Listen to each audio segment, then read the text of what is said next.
चाहे सगा भाई ही क्यों ना हो, ये तीन चीजें देखकर वह भी छल कर जाता है। दर्शक मित्रों, झील के किनारे एक बहुत पुराना बरगद का पेड़ था। उसी पर एक बुद्धिमान गिद्ध रहता था। पास ही बिल में एक सियार रहता था। एक शाम सियार झील का पानी पीकर लौटा और पेड़ के नीचे आकर बैठ गया। वह कहने लगा, हे गिद्ध भाई, तुमने संसार बहुत देखा है। मुझे एक बात बताओ, क्या सगा भाई भी कभी छल कर सकता है? और अगर हां तो क्यों, किस कारण से? तब गिद्ध धीमे से हंसा और कहने लगा, सियार, मनुष्य हो या जानवर, जब मन की भावना बदलती है तो रिश्ते कमजोर पड़ जाते हैं। सगा भाई भी इन तीन चीजों को देखकर बदल सकता है। तब सियार एकदम चौंक कर कहने लगा, कौन सी तीन चीजें हैं जिन्हें देखकर सगे भाई की भी भावना खराब हो सकती है?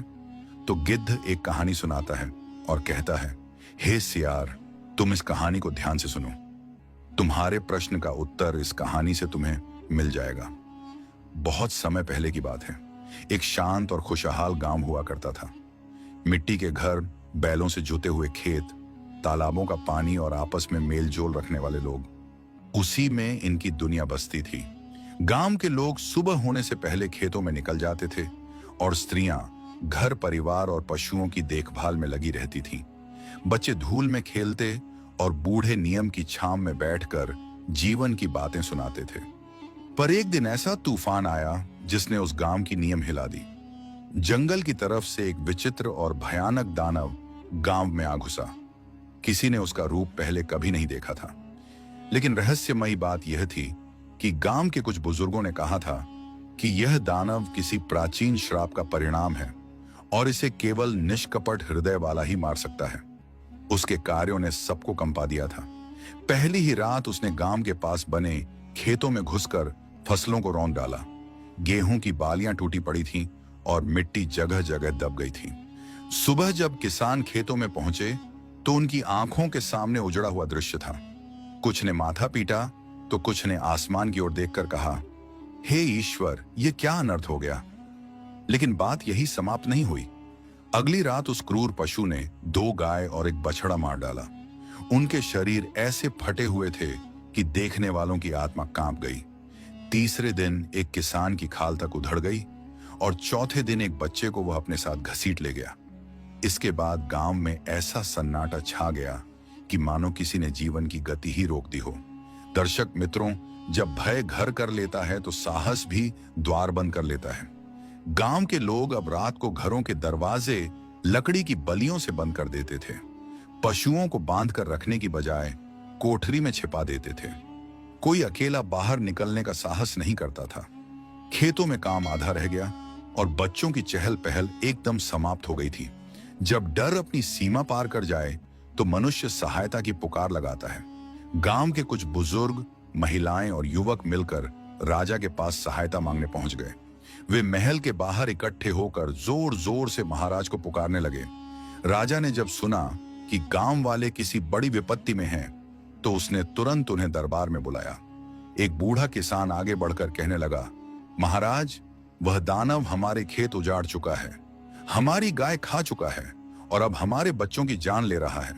हम असहाय हो गए हैं, कृपा करके हमारी रक्षा कीजिए। एक और किसान ने कहा, अगर यही हाल रहा तो हम भूखे मर जाएंगे। फसल नहीं, पशु नहीं और प्राणों का भी कोई भरोसा नहीं। राजा ने सबकी पीड़ा सुनी और तुरंत घोषणा की, जो भी इस दानव को मार देगा उसे मैं भरपूर सोना, चांदी और ढेर सारा पुरस्कार दूंगा। घोषणा ढोलन गाड़ों के साथ पूरे राज्य में फैला दी गई, लेकिन कोई आगे नहीं आया। धन कितना भी बड़ा हो, प्राणों के भय से बड़ा नहीं होता। पुरस्कार का मूल्य तभी होता है जब प्राण सुरक्षित हो। मित्रों, इस प्रकार से कुछ और दिन बीत गए। दानव के आक्रमण बंद नहीं हुए, डर बढ़ता गया। खेत सूखने लगे और गांव में रोना धोना बढ़ गया। राजा ने सोचा कि सिर्फ धन की घोषणा से काम नहीं चलेगा। तब उसने दूसरी बड़ी और चौंकाने वाली घोषणा की, जो इस दानव का वध करेगा, मैं अपनी इकलौती बेटी का विवाह उसी से कर दूंगा। साथ में आधा खजाना भी पुरस्कार में दूंगा। मित्रों, यह सुनकर पूरे राज्य में हलचल मच गई। राजकुमारी सुंदर भी थी और समझदार भी। लोग आपस में बातें करने लगे, क्या कोई सचमुच अपने प्राण दांव पर लगाएगा? राजकुमारी का हाथ और धन भला प्राण गवाकर कौन पाएगा? फिर भी किसी ने साहस नहीं दिखाया। राजा भी समझ गया कि डर सोने से नहीं टूटता, साहस से मिटता है। लेकिन उस गांव में दो ऐसे युवक थे जिनके भाग्य अब इस कहानी को मोड़ देने वाले थे। कहते हैं मित्रों, कठिन समय में कर्म से भागने वाले बहुत होते हैं, पर इतिहास उन्हीं का बनता है जो संकट का सामना करते हैं। राजा की दूसरी घोषणा पूरे गांव में आग की तरह फैल गई थी। लोग चर्चा करने लगे थे कि जो उस क्रूर पशु को मार देगा वह ना सिर्फ धनी हो जाएगा बल्कि राजकुमारी का पति भी बनेगा। ऐसे अवसर सदियों में एक बार आते हैं, लेकिन खतरा भी उतना ही बड़ा था। गांव के ज्यादातर युवक डर के कारण अपने घरों में छिप गए थे। किसी के मन में यह साहस नहीं था कि वह प्राण देकर पुरस्कार की आशा करे। यही वह समय था जब गांव के एक निर्धन किसान के दो बेटे आगे आए। उनका घर मिट्टी का था, छत पर फूस पड़ी हुई थी और मां के पास इतने बर्तन तक नहीं थे कि एक बार में दोनों बेटों को भोजन परोस सके। पिता बूढ़ा हो चला था और फसल घटने के कारण घर में हमेशा भूख और चिंता का वातावरण रहता था। कई रातें उन्होंने केवल पानी पीकर गुजारी थीं। इन दोनों भाइयों में बड़ा भाई शरीर से मजबूत और चतुर दिमाग वाला था। उसका नाम विक्रम था। गांव भर में ऐसे ही जाना जाता था कि जिससे भलाई की उम्मीद कम और अपने लाभ का डर ज्यादा हो। उसे हमेशा लगता था कि संसार चतुरों का है और जो सीधेपन में समय गंवाता है वह मुसीबत ही कमा लेता है। वह अक्सर कहता था, निर्धनता भाग्य से नहीं मूर्खता से आती है। वही छोटा भाई अर्जुन स्वभाव से थोड़ा शांत, विनम्र और बड़ा दयालु था। वो अपने छोटे छोटे कामों में प्रसन्न रहता था, दूसरों की सहायता करता और अपने हिस्से का भोजन भी जरूरतमंद लोगों को दे देता। उसकी मां अक्सर कहती थी कि बेटा, सीधी राह पर चलने वाला देर से ही सही पर सही मंजिल तक जरूर पहुंचता है। जब राजा की नई घोषणा इन दोनों भाइयों ने सुनी तो वे कुछ देर तक चुप रहे। विक्रम की आंखों में अचानक चमक आ गई। उसने सोचा, अगर मैं दानव को मार दूं तो मुझे राज्य, सोना और राजकुमारी सब मिल जाएंगे। निर्धन रहकर बूढ़ा होने से तो बेहतर है कि मृत्यु से लड़कर राजसी जीवन पाया जाए। मरना ही पड़ा तो कम से कम प्रयास करते हुए मरूंगा। दूसरी ओर अर्जुन के मन में दूसरी भावना थी। उसने सोचा, अगर मेरे प्राण किसी और की रक्षा में लग जाए तो यह भी कम नहीं है। गांव डर में जी रहा है। अगर मैं कुछ कर सका तो अच्छा होगा और अगर ना कर सका तो मृत्यु भी व्यर्थ नहीं जाएगी। शाम को दोनों भाइयों ने अपने माता पिता से बात की। बूढ़े पिता ने कांपती आवाज में कहा, बेटा, प्राण देकर धन किस काम का? हमें तुम्हारी आवश्यकता धन से ज्यादा है, लेकिन निर्धनता की पीड़ा अक्सर विवेक को पीछे धकेल देती है। विक्रम ने माता पिता से कहा, क्या आपने कभी सोचा है कि उम्र भर ऐसे ही झेंगे? अगर सफल हुआ तो हम सबकी जिंदगी बदल जाएगी, अगर ना हुआ तो वैसे भी भूख से मर ही रहे हैं। अर्जुन ने चुपचाप सिर झुका लिया। उसकी मां की आंखों में आंसू आ गए, पर उसने कोई रोक टोक नहीं की।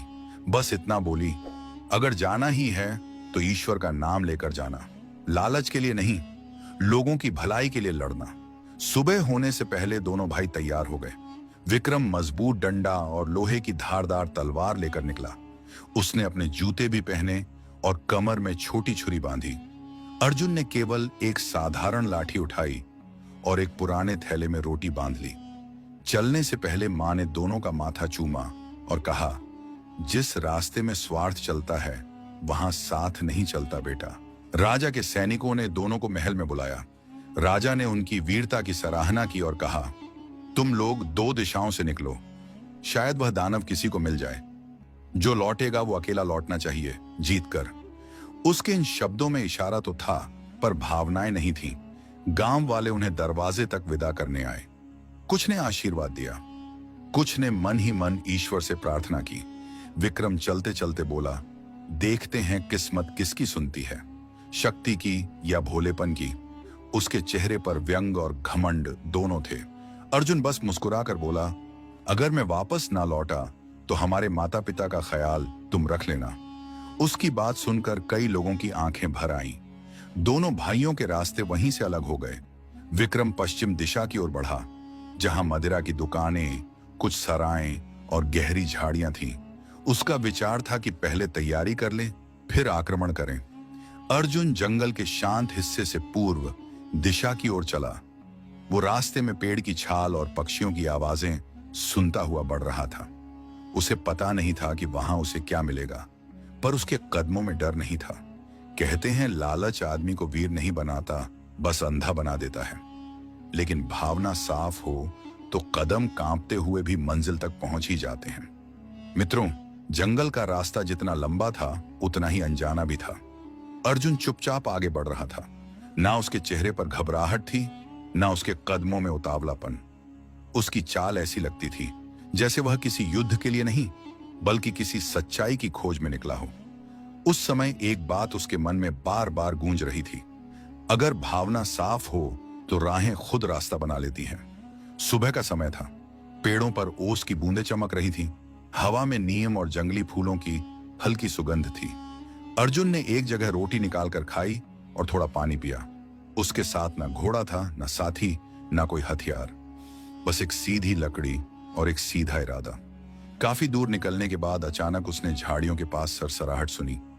पहले लगा कोई जंगली जानवर होगा, पर फिर झाड़ियों से देखा कि धीरे धीरे एक साधु निकलकर उसके सामने आ खड़ा हुआ। उसका कद बहुत छोटा था, लेकिन उसकी आंखों में अजीब चमक थी। बाल सफेद थे, चेहरा झुर्रियों से भरा था। पीठ पर जानवरों की खाल से बना थैला था और हाथ में चमकदार नीले रंग का त्रिशूल था। अर्जुन ने हाथ जोड़कर नमस्ते किया और कहा, आप कौन हैं बाबा? इस रास्ते पर अकेले कैसे आए हैं? तब वह साधु मुस्कुराया। उसकी आवाज धीमी और बहुत असरदार थी। कहने लगा, मैं उन लोगों के सामने आता हूं जो लोभ के लिए नहीं, लोक कल्याण के लिए चलते हैं। तुम्हारे कदमों में स्वार्थ नहीं था, इसलिए मैं यहां खड़ा हूं। अर्जुन चकित था, प्रशांत। उसने पूछा, मैं तो बस गांव को बचाने निकला हूं। मरना पड़ जाए तो कोई दुख नहीं, पर कोशिश अधूरी न रहे। साधु ने उसकी आंखों में झांक कर कहा, धन के लिए निकले होते तो मैं राह बदल लेता, मगर तुम दया और साहस के कारण यहां आए हो, इसलिए यह त्रिशूल तुम्हारा है।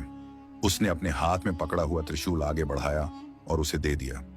वो त्रिशूल साधारण नहीं था, लोहे का नहीं था, जैसे किसी रहस्यमयी धातु से बना हो। उसका रंग गहरा नीला था, लेकिन चमकती धार ऐसी कि सूरज की किरणें उस पर रुककर लौट जाएं। अर्जुन ने देखा कि त्रिशूल पर प्राचीन लिपि में कुछ लिखा था जो चमक रहा था। अर्जुन ने सावधानी से वह त्रिशूल अपने हाथ में लिया और बोला, इतनी कीमती चीज मैं कैसे ले सकता हूं? तब साधु मुस्कुराया, जब वो क्रूर पशु तुझ पर झपटेगा तो तुझे हिचकना नहीं है। त्रिशूल उसके पेट में उतार देना, एक ही बार काफी होगा। याद रखना, बहस से ज्यादा घातक होता है भरोसा खो देना। लेकिन सुनो, एक बात और, यह दानव केवल शस्त्र से नहीं मरेगा। तुम्हें उसके माथे पर एक काला निशान दिखेगा, वहीं प्रहार करना होगा। मित्रों, अर्जुन ने गहरी श्रद्धा से कहा, आपका नाम क्या है? साधु हंसा नाम ढोंग होते हैं। नेक इंसान का काम ही उसकी पहचान होता है। चलो, औरों की जान बचाने में देर मत करो। इतना कहकर वो वनस्पतियों में ऐसे खो गया जैसे धुंध में परछाई। अर्जुन त्रिशूल कंधे पर रखकर आगे बढ़ता है। उसके मन में अब डर की जगह दृढ़ता थी। पेड़ों के बीच से गुजरते हुए उसने कई जंगली आवाजें सुनी, लेकिन अब उसके कानों में वही आवाज गूंज रही थी, लोभ के लिए नहीं, लोक कल्याण के लिए। कुछ ही दूर गया था कि उसे जमीन पर बड़े बड़े पैरों के गहरे निशान दिखाई दिए। आसपास मिट्टी उखड़ पड़ी थी, झाड़ियां टूटी थीं और हवा में रक्त की हल्की गंध खुली हुई थी। यह साफ संकेत था कि वह दानव वहीं आसपास ही था। उसने कदम और धीमे कर दिए। दिल धड़क रहा था, पर चेहरे पर घबराहट नहीं थी। तभी अचानक सामने की झाड़ियों में जोरदार हलचल हुई। पहले सरसराहट, फिर भारी सांसों की आवाज, और अगला क्षण वो दानव सामने था। धूप की किरणों के बीच उसकी आकृति उभर आई। शरीर पहाड़ जैसा चौड़ा था, आंखें अंगारे जैसी लाल, नुकीले दांत, काले बालों से ढका चेहरा और पंजों में चट्टान फोड़ देने की शक्ति। उसके माथे पर सचमुच एक काला निशान था जो साधु ने बताया था। वो देखते ही देखते गुर्राया। जमीन हल्की कांपी, लेकिन अर्जुन स्थिर खड़ा रहा। उसने त्रिशूल कसकर पकड़ लिया। दानव ने एक क्षण के लिए गरज मारकर आसमान को जैसे फाड़ दिया और अगले ही पल वो बिजली की तरह उसकी ओर झपटा। दहाड़ इतनी भयानक थी कि दूर के पंछी तक उड़ गए। पर वही समय था जब साहस और हथियार को एक होना था, जैसे ही वह क्रूर पशु हमले को करीब लाया, अर्जुन ने बिना देर किए त्रिशूल को दोनों हाथों से पकड़कर सीधे उसके माथे के काले निशान पर पूरी शक्ति से घुमा दिया। चीख नहीं, धमाका हुआ। त्रिशूल निशान के आर पार चला गया और दानव आगे बढ़ने से पहले ही ढह गया। धरती हिल गई, सूखी पत्तियां उड़ गईं, जैसे सन्नाटा टूटकर खामोशी में बदल गया। अर्जुन कुछ देर वहीं खड़ा रहा। उसने अपने माथे का पसीना पोंछा और मन ही मन उस साधु को धन्यवाद किया। उसने आकाश की ओर देखा, जैसे किसी अनदेखी शक्ति को प्रणाम कर रहा हो। अब उसने दानव को घसीटकर कंधे पर उठाया। शरीर भारी था पर मन हल्का। उसका लक्ष्य साफ था, इसे राजा के सामने ले जाकर गांव को भय के बंधन से मुक्त करना। मित्रों, उधर अर्जुन वन के शांत और कठिन रास्तों से होते हुए उस भयानक दानव का वध कर चुका था, लेकिन दूसरी दिशा में निकला था विक्रम। वो शुरू से ही किसी और इरादे से चला था। उसके मन में ना गांव की रक्षा का विचार था, ना उस दानव से लड़ने का साहस। उसके पास तलवार जरूर थी, पर हथियारों से ज्यादा उसके पास चतुराई और स्वार्थ था। वह जंगल में ठीक से गया भी नहीं। आधे रास्ते में उसे एक पुरानी सराय जैसी जगह मिली, जहां कुछ लोग मदिरा पीकर ढोलक पर नाच रहे थे। विक्रम ने सोचा, जो लड़ना चाहे वो लड़े। मैं पहले पेट और साहस दोनों को गर्म कर लेता हूं। वह भी उसी भीड़ में जाकर बैठ जाता है। उसने मदिरा के 2 घूंट पिए और अपने आसपास बैठे लोगों से बड़ी बड़ी डींगे मारकर कहा, मैं दानव के पेट को चीर कर फेंक दूंगा। राजा की बेटी मेरी होगी, तुम लोग देख लेना। लोग सुनकर हंसे। कुछ ने उसकी बात पर हामी भरी, लेकिन असलियत यह थी कि वह खुद अंदर से डरा हुआ था। जब वह नशे में था, तभी अचानक उसे किसी की आवाज सुनाई दी, अरे देखो, कोई दानव को मारकर लाता दिख रहा है। सभी एकदम चौंक कर बाहर भागे। दूर से अर्जुन दिखाई दे रहा था, कंधे पर मरा हुआ दानव लादे, थका हुआ मगर शांत। उसके माथे पर पसीना जरूर था, मगर आंखों में चमक थी। हाथ में वही नीला त्रिशूल चमक रहा था। विक्रम यह दृश्य देखकर दंग रह गया। उसे सबसे ज्यादा चोट इस बात ने पहुंचाई कि वह अर्जुन, जिसे वह हमेशा कमजोर, मूर्ख और निर्धन समझता था, आज उस काम को कर गया जिसे करने का ढोंग वो कर रहा था। उसके दिल में ईर्ष्या और लालच ने एक साथ जन्म लिया। मन ही मन बोला, अगर यह दानव राजा तक ले गया तो पुरस्कार और राजकुमारी सब इसे ही मिल जाएंगे और मैं फिर उसी निर्धनता में रह जाऊंगा। उसने तुरंत अपना चेहरा बदला और मुस्कुराते हुए अर्जुन के पास गया। कहने लगा, भाई तू सचमुच वीर निकला। पहले विश्राम कर ले, थोड़ी देर बैठ जा। इतना भारी दानव उठाकर तू थक गया होगा। आ जरा पानी पी और शरबत पी ले, फिर हम दोनों साथ में राजा के पास चलेंगे। अर्जुन ने भोलेपन से सोचा कि बड़ा भाई सच में खुश है। उसने त्रिशूल अपने कंधे से उतारा और दानव वहीं पास में रख दिया। फिर वो उसके साथ बैठ गया। विक्रम ने प्यार से पहले पानी दिया, फिर चुपके से मदिरा भी पिलाता रहा। धीरे धीरे अर्जुन नशे के असर में ढीला पड़ने लगा। उसने सब कुछ बता दिया था। भाई, यह त्रिशूल मुझे जंगल में एक साधु ने दिया था, उसी की वजह से मैं दानव को मार पाया। उसने बताया था कि माथे के काले निशान पर ही प्रहार करना है। मित्रों, उसकी बात सुनते ही विक्रम की आंखों में लालच चमक उठा। उसने मन में तय कर लिया कि असली पुरस्कार तभी मिलेगा जब अर्जुन रास्ते से हटे। रात गहराने लगी। अर्जुन अब ठीक से चल भी ना पा रहा था। विक्रम ने कहा, चल मैं तुझे सहारा देता हूं। हम पास के पुल से होते हुए सीधा महल जाएंगे। मित्रों, वह दानव को अपने कंधे पर लाद लेता है और एक हाथ से अर्जुन को थामे हुए चलता है। रास्ते में अंधेरा गहराता जा रहा था। चारों ओर झींगरों की आवाज और ठंडी हवा थी। अर्जुन अर्ध बेहोश सा उसके साथ चल रहा था। जैसे ही वे जंगल के बीचों बीच बने उस पुराने पुल पर पहुंचे तो विक्रम रुक जाता है। पुल के नीचे तेज धारा वाली नदी बह रही थी। वो एक क्षण को चुप रहा, फिर धीरे धीरे अपने चेहरे से बनावटी मुस्कान हटाकर बोला, तूने वीरता तो दिखाई, लेकिन पुरस्कार के योग्य मैं हूं, तू नहीं। अर्जुन कुछ कह पाता, इससे पहले ही विक्रम ने उसे दोनों हाथों से धक्का दे दिया। नशे के असर और अनजाने वार से वो संतुलन नहीं बना पाया और सीधे पुल के नीचे गिर पड़ा। उसका शरीर पानी में गिरते ही धारा में बहने लगा। तैरना भी नहीं आता था। कुछ ही क्षणों में आवाज तक डूब गई। विक्रम ने नीचे झांका और संतोष की सांस ली। फिर वो नीचे उतरकर कुछ दूर जाकर पानी से उसका शरीर बाहर निकाला और किनारे गड्ढा खोदकर उसे वहीं दबा दिया। मिट्टी डालते समय उसके चेहरे पर न लज्जा थी न पछतावा। उसने मन ही मन कहा, अब पुरस्कार और दुल्हन मेरी है, किसे पता चलेगा कि सच्चा विजेता कौन है। सुबह होते ही वो उस मरे हुए दानव को कंधे पर उठाकर राजा के महल की ओर चल पड़ा। गांव वालों ने जब उसे उस दानव के साथ देखा तो उसकी वीरता की बातें करने लगे। कोई नहीं जानता था कि उसके हाथ पर रक्त नहीं पाप लगा है और यही वह मोड़ था जहां सच्चाई का सिर कट गया और झूठ ताज पहनने चल पड़ा था।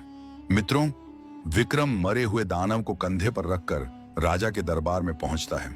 थकान का ढोंग करते हुए उसने ऊंची आवाज में घोषणा की, महाराज, आपकी प्रजा को सताने वाला दानव मर चुका है। उसे मैंने अकेले मार गिराया। मित्रों, यह सुनकर दरबारी चौंक गए। राजा ने उसकी तथाकथित वीरता की प्रशंसा की और उसी समय सोने के सिक्कों की एक थैली उसे दे दी। साथ ही यह भी घोषणा कर दी कि अगले शुभ दिन पर उससे राजकुमारी का विवाह किया जाएगा। मित्रों, सारे गांव में घी के दिए जलने लगे, ढोल बजने लगे। लोग कहने लगे, जिसने मृत्यु को हराया उसी को राज्य और दुल्हन मिलनी चाहिए। लेकिन अर्जुन अभी तक घर नहीं लौटा था। मां बाप ने कई दिनों तक उसकी राह देखी। जब वह नहीं लौटा तो लोगों ने यह मान लिया कि शायद वह दानव का शिकार हो गया होगा। विक्रम ने और भी अधिक चालाकी दिखाई। वो गांव गांव जाकर कहता था कि मेरा भाई शायद रास्ते में ही मारा गया होगा। अगर वह बचा होता तो मुझसे पहले यहां तक पहुंच जाता। लोग उसके शब्दों को सच मान बैठे। झूठ जब आत्मविश्वास के साथ बोला जाए तो कुछ समय के लिए सच लगने लगता है, लेकिन हमेशा के लिए नहीं। दर्शक बंधुओं, इधर समय बीतता गया। राजा विवाह की तैयारियों में जुटा था। वहीं दूसरी ओर नदी के किनारे एक चरवाहा अपनी भेड़ों को चरा रहा था। पानी के पास मिट्टी थोड़ी खिसकी हुई थी और वहीं उसे एक चमकती हुई सफेद अजीब सी हड्डी दिखाई दी। वह कहने लगा, अरे ये तो बड़ी ही मजबूत है, इससे मैं अपनी बांसुरी बनाऊंगा। उसने चाकू से छेद करना शुरू किया और तभी वो हड्डी खुद बोल पड़ी। आवाज गूंज उठी मानो किसी ने अपना दर्द बहा दिया हो। ओ प्यारे भाई चरवाहे, तू पा जरा, मेरी हड्डी बजा दे। दुख की धुन सुना। भाई ने छल किया, पुल से नीचे गिराया, लोभ के अंधकार में जीवन मेरा बुझाया। मित्रों, चरवाहा कांप उठा। उसने डरते डरते फिर बांसुरी को कान से लगाया और हड्डी फिर गाने लगी। दानव था बहाना, दुल्हन थी आस, मासूम पर चली चाल, टूट गया विश्वास। मित्रों, अब बात छुप नहीं सकती थी। चरवाहा भागा गांव पहुंचा और सबको बताया कि उसे क्या सुनाई दिया।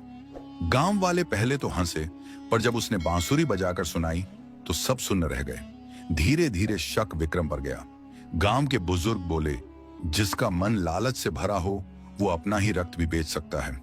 चरवाहा सोचने लगा, अगर ये बांसुरी राजा के सामने गई तो राज दरबार ही सच्चाई का साक्षी बन जाएगा। अगले ही दिन वह दरबार में पहुंचता है। राजा ने पहले तो उसे सामान्य समझा, पर जब चरवाहा बोला कि उसकी बांसुरी गाना गाती है तो पूरा दरबार उत्सुक हो गया। जैसे ही उसने बांसुरी बजाई तो वही आवाज गूंज उठी। दरबार में बजी। जब बांसुरी प्यारी, सुनकर रह गए दंग राजा और दरबारी। गूंजी करुण पुकार हवा में अचानक। भाई ने भाई को मारा था कपट में फंसाकर। मित्रों, सभा मंडप में सन्नाटा छाया था। राजा का माथा कसकर सिकुड़ गया था। उसने तुरंत सैनिकों को पुल के पास खुदाई करने का आदेश दिया। कुछ ही देर में मिट्टी के नीचे से कंकाल निकला। उसके पास कपड़ों की बची खुची झलक और उसी नीले त्रिशूल की मूठ पाई गई। प्रमाण ने जुबान खोल दी। विक्रम के चेहरे का रंग उड़ गया। घबराकर कहने लगा, मैंने कुछ नहीं किया, ये सब झूठ है। लेकिन सत्य अब चुप नहीं था। राजा ने सख्ती से पूछा तो आखिरकार वह टूट गया। उसने अपराध स्वीकार कर लिया और दरबार में खड़े सब लोग उसके चेहरे को घृणा से देखने लगे। राजा ने क्रोध और शोक के मिले स्वर में कहा, जिसने स्वार्थ में अपने ही रक्त के साथ विश्वासघात किया, उसके लिए इस धरती पर कोई जगह नहीं है। उसे उसी पुल के पास फांसी दी गई जहां उसने अपने छोटे भाई को धक्का दिया था। मित्रों, यह दंड नहीं, न्याय था। अर्जुन की हड्डियों का सम्मान पूर्वक दाह संस्कार किया गया। मन से आहत राजा ने गांव जाकर उसकी चिता के पास सिर झुकाकर कहा, सत्य कभी मरता नहीं, बस समय आने पर सामने आता है। गांव के लोग उसके अंतिम संस्कार में उमड़ पड़े। औरतें रोती रहीं, किसान मौन खड़े रहे, बच्चे तक गंभीर हो गए। उस दिन गांव वालों ने 3 बड़ी बातें सीखी। पहली बात, लोभ रिश्तों को काट देता है। दूसरी बात, सच को दबाया जा सकता है, मिटाया नहीं जा सकता। तीसरी बात, जो दूसरों की भलाई के लिए चलता है उसका नाम कभी नहीं मरता। राजा ने राजकुमारी का विवाह नहीं कराया। उसने घोषणा की कि उस सच्चे युवक की याद में गांव में पत्थर का एक चबूतरा बनाया जाएगा और हर साल उसके नाम पर न्याय दिवस मनाया जाएगा। और वह बांसुरी उसे किसी ने फिर नहीं बजाया, पर उसकी कहानी पीढ़ी दर पीढ़ी गाई जाती रही। कहते हैं सच की डगर कठिन हो सकती है, पर अंत में उसी की विजय होती है। जिस घर में स्वार्थ पनपता है वहां विश्वास मर जाता है। मिट्टी सब ढक सकती है, पर इंसाफ की हवा देर स्वेर सब उखाड़ देती है। गिद्ध ने कहा, हे सियार बंधु, अब मैं तुम्हें बताने जा रहा हूं वे 3 चीजें कौन सी हैं जो सगे भाई की भी भावना खराब कर सकती हैं। पहली है धन, दूसरी है सत्ता या पद, तीसरी है स्त्री की लालसा और विवाह का स्वार्थ। सियार ने सिर टेढ़ा करके पूछा, सिर्फ इनसे ही धोखा होता है? धन, पद और विवाह, यह 3 परीक्षाएं ऐसी होती हैं जिनमें कई बार सगे रिश्ते भी असफल हो जाते हैं। सियार ने पूछा, तो इंसान क्या करें? तब गिद्ध कहता है, रिश्ते रक्त से नहीं भावना से चलते हैं। जिस दिल में लालच घुस जाए वहां प्यार दम तोड़ देता है। चंद सिक्के, थोड़ा सा पद या किसी और के पास मिलने वाला सम्मान, ये सब मिलकर भाईचारे की जड़ काट देते हैं। मित्रों, 3 चीजें उन्हें याद रखना जो भाईचारा तोड़ देती हैं। पहला, धन का लोभ, जब जेब भारी होते ही कई दिल हल्के हो जाते हैं। दूसरा, सत्ता या पद का घमंड, कुर्सी इंसान नहीं बदलती, उसके भीतर छिपा स्वार्थ उजागर कर देती है। तीसरा है स्त्री का विवाह, लालसा या स्वार्थी आकर्षण, जहां मोह बढ़ता है वहां मोहब्बत बढ़ती है। जब भावना छोटी हो जाती है तब बड़ा भाई भी छोटा साबित हो जाता है। पैसा और ताकत इंसान नहीं बदलते, असली चेहरा दिखा सकते हैं। सच्चे रिश्ते वही हैं जिन पर स्वार्थ हावी ना हो। जो अपनों के साथ न्याय ना कर सके वह दुनिया का न्याय कभी नहीं कर सकता। अंत में गिद्ध ने सियार से फिर एक बात कही, याद रखना सियार बंधु, रिश्ते खतरे में नहीं पड़ते, रिश्तों की भावना खतरे में पड़ती है। और भावना वहीं बिगड़ती है जहां धन, पद और लालसा का साया पड़ता है। सियार ने सिर झुकाकर कहा, अब समझ गया कि सबसे बड़ा भेड़िया जंगल में नहीं मन में बैठा है। दोस्तों, इस प्रकार कहानी पूरी होती है।